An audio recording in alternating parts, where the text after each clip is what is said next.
Well, hello! Welcome back to my channel. Joshana here to talk about some obligation stuff. Obligation reading. How I feel about obligations in general. I guess, too, maybe obligation is like a harsh way of describing it, right? Like a commitment. These are all synonyms of obligation, but a commitment, a chore, responsibility, things like that. But for the sake of, I don't know, ease, I'm just going to say obligation. Because that's usually how I refer to it, specifically with obligation reading, right? I have just come to learn about myself that I'm very obligation averse. Like very. And if you've been subscribed for a hot minute, you know this about me already. That and especially if you've been subscribed for a while, you've probably seen the shift from when I initially joined BookTube, which was about 5 years ago now. I first started off and I just wanted to do all the buddy reads, all the readathons, all that stuff. And for a couple years, I did like a lot of readathons because they are fun and I like the themed stuff and it's a great way to get to know other people and so on and so forth, and I really liked it. But over time, this has shifted.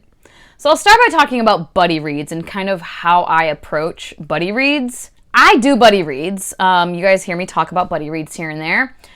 And I'm not opposed to buddy reads by any means. But for the most part, I only buddy read with people that I have some kind of established friendship with. I've talked to them privately several times. And like I would consider them a friend or like a really good acquaintance or like almost friend.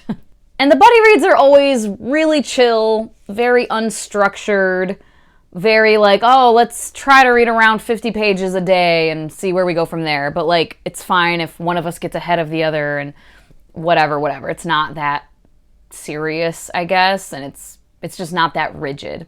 And it's always just books we both happen to be interested in. That's how typically buddy reads I do come from me and a friend talking and being like, oh, hey, yeah, I want to read that too. Okay, well, hey, do you want to read it kind of soon? All right, sure, let's read it kind of soon together. And that's how a buddy read happens. Usually I only do one buddy read at a time, but again, if it's just like my friends that, oh yeah, we're all happen to be reading this, and then like one other friend happens to be reading something else that I want to read, I might have more than one going at a time, but usually not.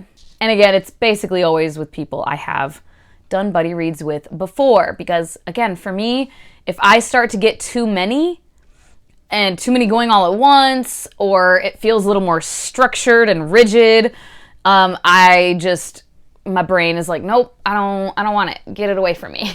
Finalized TBRs. Yeah, I did one single monthly TBR when I first joined BookTube back in 2017. Quickly realized it was not for me. I don't know if I picked up any that I had on that list. Not a lot though. And nowadays I wouldn't do a monthly TBR because I'm reading very slow. It's like I might read 3 to 5 books like maximum in a month typically. So it's like, what's the point of being like, these are the 3 books I'm gonna read? I don't know. I mean, it's fine if people do that. I just don't feel like making a whole video for that.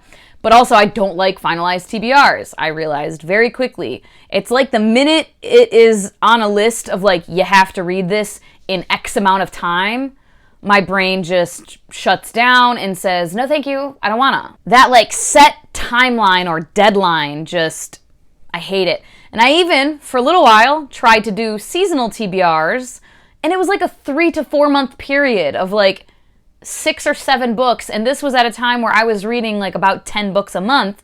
So I was like, oh yeah, I can, and there were books I wanted to read already. They were on my list, but I did it for however long I did it, and I was realizing that I was lucky if I even got to 50% of them.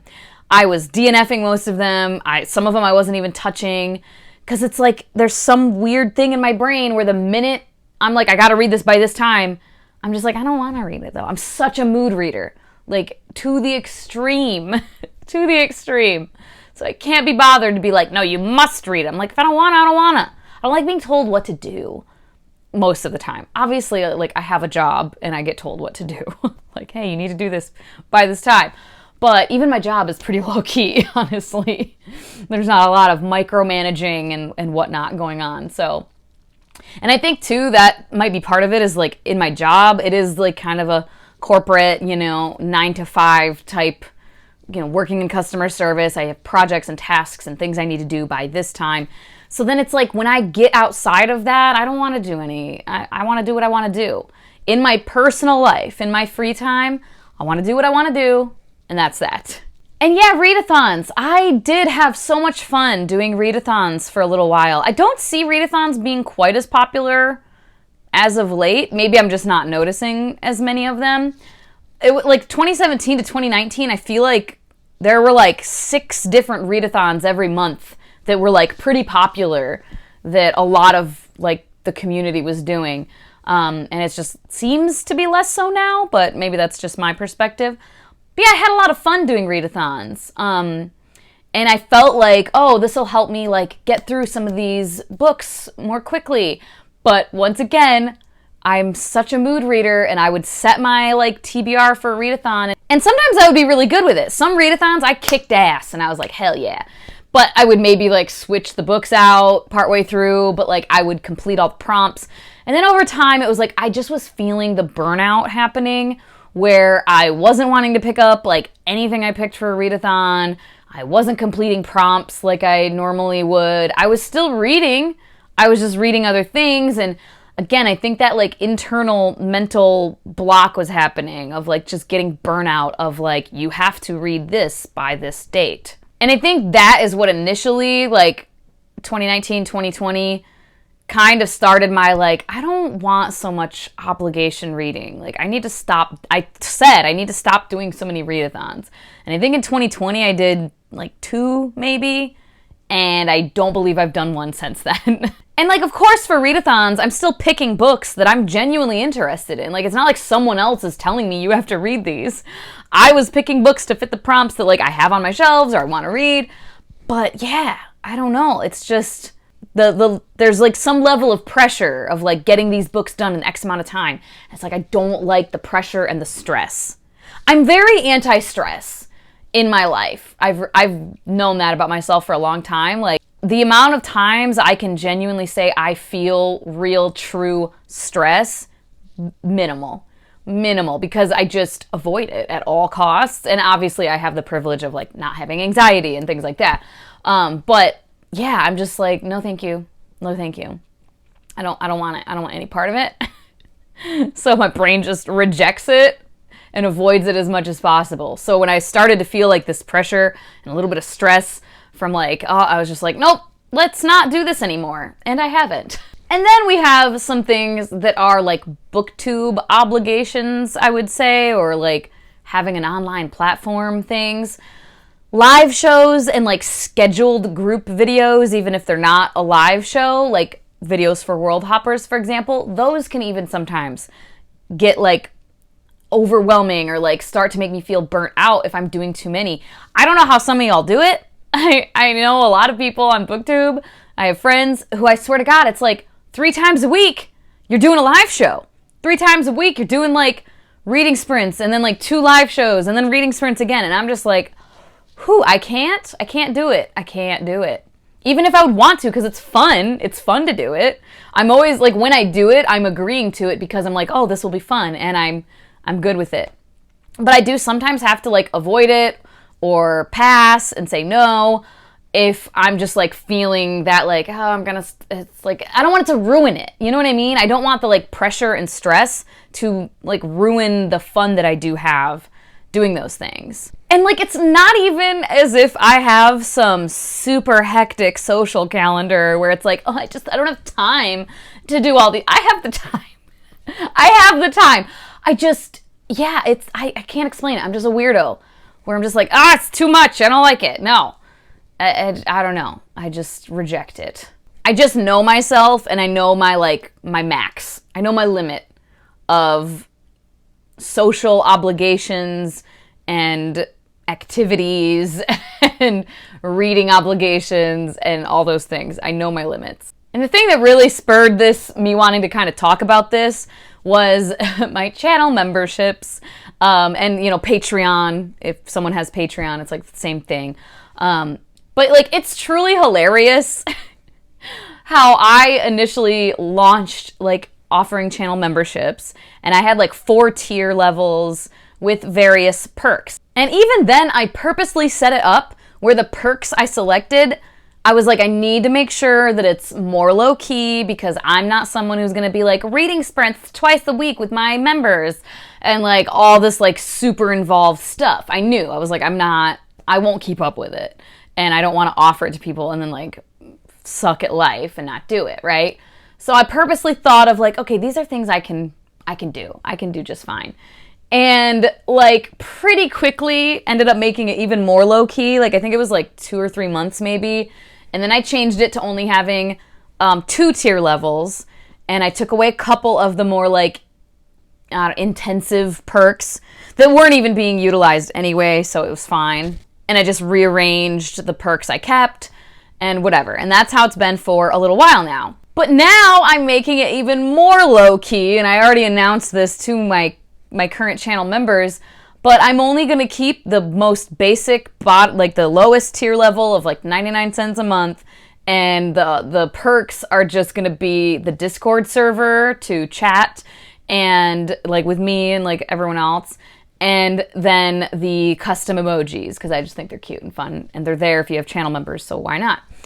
And yeah, like that, and that's what I'm agreeing to, because I'm just so anti like hustle and grind. I know I could gain more channel members and have more revenue and whatever if I was more involved and I was more go, go, go, you know, hustle and grind, rise and grind, whatever mentality. I'm just not. And it's just how it is. And I've just come to understand this about myself and accept this about myself. So my takeaways here when I think about all of this is I really do think there's something in my brain that just repels obligations that I don't have to do. Like I said, I have a job. I am an adult. I do have like adult obligations I have to do sometimes. But like if it's something that is not like a requirement for me to live and survive as a citizen of the world and keep a roof over my head and whatever, it's like I keep it to a minimum. It's like there's something in my brain that's just like, that sounds potentially stressful. No, not gonna do it. And like, I'm a very outgoing person. I'm very talkative, as you can probably see from my videos. Like, this is how I am too when I'm talking to my friends. Ask any of my friends that I Voxer frequently. I'm sending long-ass, rambling, talkative messages all the time. I do not have any social anxiety. Like, I'm totally comfortable walking up and talking to people. Very much like rural, small town, Midwestern with like the small talk bullshit. I could do that shit all day. I don't like it, but I can. Very good at it, you know. But it's like at the same time, I definitely have a limit to my social energy and just kind of energy and like social energy to me means like getting out of my house and going around the world and like being around other people. Not even like actively talking to other people. But like I have some friends who are just like go, go, go all the time. They're like doing this, running this errand, going over here, doing that, going to see that friend, going to see the other friend, activities all the time. And I'm just like, I'm good with like 2 activities a weekend maximum. Like, and I'm all set. I'm good. And it depends on what those activities are. If it's like going out to like the club or something, one per like month.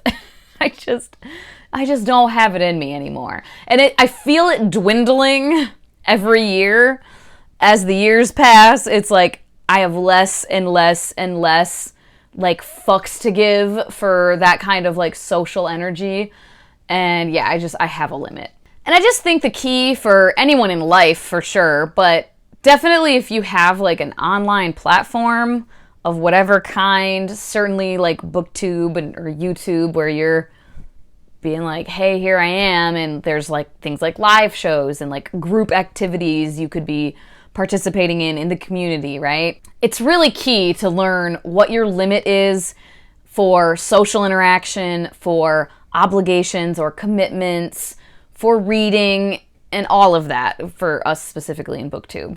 The burnout is just way too real, and like especially here on BookTube or Bookstagram or whatever, this is a hobby. Like, reading is our hobby. It's something we enjoy doing, right? And even if you monetize it and you end up making like a decent amount of money, which good luck on BookTube without Patreon or like successful, thriving channel memberships, you're not gonna make a lot of money. But even if you do and you monetize it and your goal is like to have this be your income or a decent amount of income, right? It is still your hobby. And nobody wants to end up feeling completely burnt out from a thing that they have loved in the past, you know? No one wants that. No one wants to end up resenting a hobby that they enjoy, that they enjoyed so much that they wanted to make a friggin' YouTube channel about it, you know? Or like have a whole Instagram with these beautiful pictures and whatever. Like, no one wants to lose the love for that. So just a discussion around this for all of us who have any kind of, I feel like even if you don't have like a platform, just reading in general, like, know your limit of like your obligations, and like, it's okay to say no. It's okay to be like, you know, I'm not gonna commit to reading 15 books this month because it's feeling more like 5 would be good, you know? Because there is something mental that happens if you like make a goal for yourself and then you don't meet that goal. There is like a psychological thing that happens that makes you feel shitty about it. When like, why? Who gives a fuck? I only read 5, but I said I was gonna try to read 15. Okay, you still read 5, you know? And I mean, you guys know as well, with my goals, if I like make a goal for the year and it's looking like I'm not gonna make that goal, I'm just like, delete. You never happened. We don't care. Cause like, what am I gonna stress about that for? It's just for fun, you know? But yeah, I've just learned over my years on BookTube, and I think that happens on BookTube specifically. You come out of the gates hard. You're like, all the things, all the time. And it is helpful for like being part of the community, getting to know people in the community, doing readathons, doing buddy reads, for sure. But it's like you have to know when to start reeling it in a little bit for yourself. Or not. Maybe you're someone who just loves to go, go, go. You love doing all the readathons. You love doing all the live shows. You love doing all the buddy reads. Then like, more power to you, friend. But if you're someone like me who has a limit, just figure out what that limit is. And it's okay to say no, and it's okay to just do your own thing and be a little more low-key about it to avoid the burnout and to avoid resenting a hobby that you really love. Let me know what your thoughts might be down below. This is just very chatty, me just chatting through. I've thought about this for several months. Like I said, realizing that I wanted to change my channel memberships again kind of spurred like, let me actually make a video talking about this because I've been thinking about it for a while. As always, thank you so much for your time. Hope you all have a wonderful day, and I will talk to you later. Bye-bye.